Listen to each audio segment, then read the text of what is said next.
सामान्य घटना एवी हती कि आ दलित समाजना 4 युवानो ए चा पाणी नास्तो क्यांक करता था अने नमकीनना पડીકા खरीदवा गया तो गल्ला पर दुकान पर जे बाळके पડીકું આપવાની कोशिश करी एनो हाथ पहोंचातो नहोतो तो खरीदनार दलित समाजना युवानोए कीधुं કે બાળક તારો હાથ ના પહોંચાડતો તો હું જાતે પડીકું તોડી લઉં બેટા।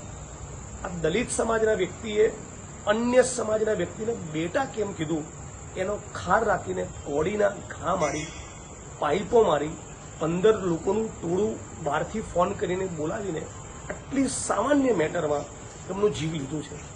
અત્યારે હાલ હું ભાવનગર જવા રવાના થઉં છું। રાજ્યની સરકારને, અમરેલી પોલીસ પ્રશાસનને ખાસ કહું છું, આ ચારે જે વિક્ટીમ્સ છે જેને જીવન ગુમાવ્યું અને એની સાથે જે બીજા 3 લોકોને માર્યા, આ ચારેને 5-5 એકર ખેતીની જમીન તમે આપો। એટ્રોસિટીઝ એક્ટ હેઠળ ગુનો નોંધાયેલો છે। એટ્રોસિટીઝ એક્ટમાં જોગવાઈ છે કે પીડિત પરિવારને ઈંટોનો ભઠ્ઠો, સ્ટોનની કોરી, સરકારી નોકરી કે ખેતીની જમીન આપી શકાય। હું માગણી કરું છું કે 5-5 એકર ખેતીની જમીન અથવા તો સરકારી નોકરીમાં આપવામાં આવે। 2 નિલેશભાઈ રાઠોડનું મૃતદેહ અત્યારે ભાવનગર સિવિલ હોસ્પિટલમાં છે તો ત્યાં એનું વિથ વિડીયોગ્રાફી પેનલ પીએમ કરવામાં આવે। 3 એ કોઈ સચોટ અને મજબૂત ઓફિસરને આ પ્રકરણનું ઇન્વેસ્ટિગેશન સોંપવામાં આવે।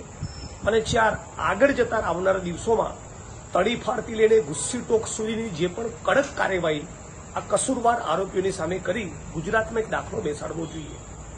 દલિત સમાજના યુવાને અન્ય સમાજના યુવાનને બાળક કેમ કીધું, એ બાળક હતું એના માટે બાળક શબ્દનો પ્રયોગ કેમ કર્યો, ફક્ત આટલા કારણસર ખૂન કરી દેવામાં આવે એ કોઈ પણ સંજોગોમાં ચલાવી નહીં લેવાય।